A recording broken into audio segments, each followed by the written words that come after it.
பிரியமானவர்களே, இயேசு கிறிஸ்துவின் நாமத்தில் நான் உங்களை வாழ்த்துகிறேன். ஒரு புதிய மாதத்தின் முதல் நாளுக்குள்ளே நாம் வந்திருக்கிறோம்.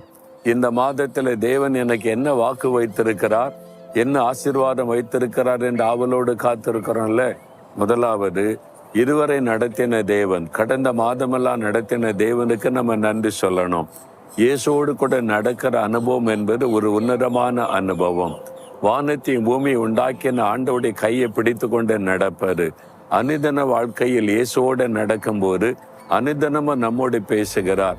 கடந்த மாதெல்லாம் பேசினார்ல, சோர்ந்து போகும்போது பலப்படுத்தினார், ஆலோசனை கொடுத்தார், வழி நடத்துதலை தந்தார், குறைகளை சுட்டி காண்பித்தார். எவ்வளவு அற்புதமான ஒரு ஆண்டவர். இந்த மாதத்தில் உங்களுக்கு இந்த தேவன் ஒரு வாக்கு வைத்திருக்கிறார். அதெல்லாம் கேட்டது எந்த இடம் பார்க்கறதுக்கு நல்லா இருக்குன்னு பார்க்குறீங்களா? இது அமெரிக்க தேசத்துல புளோரிடா என்கிற மாகாணத்துல இருக்கிற ஒரு கடற்கரை பகுதி. அங்கிருந்து கொண்டுதான் உங்களோடு கூட நான் பேசுகிறேன். இந்த தேசத்துக்காக 21 நாள் உபவாசத்தை ஜெபிக்க வந்தோம். அதனால இங்கிருந்து உங்களோட நான் பேசுகிறேன். சரி, ஆண்டவர் என்ன வாக்கு கொடுத்திருக்கிறார்? மீகா தீர்க்க தரிசன புஸ்தகம் 2ஆம் அதிகாரம் 13ஆம் வசனம். தடைகளை நீக்கி போடுகிறவர் உங்களுக்கு முன்பாக நடந்து போகிறார். ஆண்டவருக்கு நிறைய பெயர்கள் உண்டு. அதில் ஒரு அற்புதமான பெயர் சொல்லப்படுகிறது, தடைகளை நீக்கி போடுகிறவர். ஆண்டவர் இயேசு கிறிஸ்து தடைகளை நீக்கி வழிகளை உண்டாக்குகிறவர்.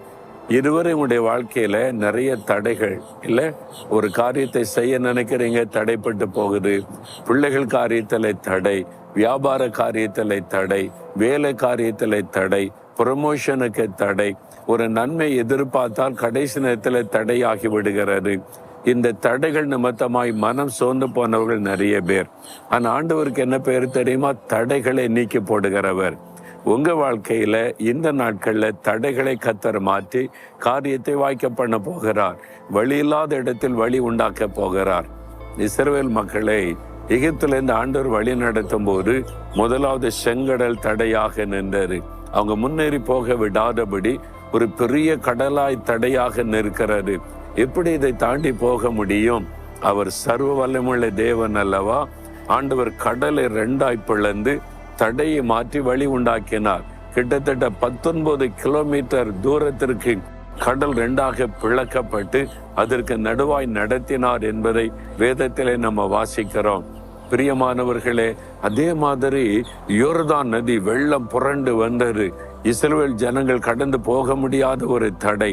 ஆண்டவர் நதியை நிற்க பண்ணி வழியை உண்டாக்கி ஆண்டவர் அற்புதமாய் நடத்தினார். ஒரு பட்டணத்தை சுதந்திரிக்கணும், பெரிய மதில் சுவர், எரிகோ மதில், அதை உடைக்க முடியாது, தாண்ட முடியாது, அவ்வளவு உயரம், அவ்வளவு அகலம். ஆனால் ஆண்டவர் அந்த தடையை மாற்றி ஆண்டவர் தேவ ஜனத்தை கொண்டு போனார். உங்க வாழ்க்கையில செங்கடல் மாதிரி பயமுறுத்துகிற தடைகள், யோர்தானை போல வெள்ளம் போல வருகிற தடைகள், பெரிய எரிகோ மதில் போல தடைகள், எப்படி தாண்டுவது, எப்படி முன்னேறுவது, ஒரு வழியுமில்லை என்று கலங்கி நிற்கிறீங்களா? ஆண்டவர் சொல்லுகிறார், என் மகனே, என் மகளே, நான் தடைகளை நீக்கி போடுகிற தேவன். உனக்கு முன்பாக நடந்து போகிறேன். நான் தடைகளை உடைத்தெறிவேன், அந்த வழியில நடத்துவேன் என்று வாக்கு கொடுக்கிறார். விசுவாசிக்கிறீங்களா? நம்முடைய வாழ்க்கையில் வரக்கூடிய தடைகளை மாற்றி காரியங்களை வாய்க்க பண்ண சிலுவையில தன்னை பலியாய் கொடுத்தார். ஏன்? சாத்தான் தான் தடை உண்டாக்குகிறவன். எப்படியாவது தடை உண்டு பண்ணி நம்மை முடக்கிவிட நினைக்கிறான். அந்த சாத்தானை சிலுவையில இயேசு வெற்றி சிறந்தார்.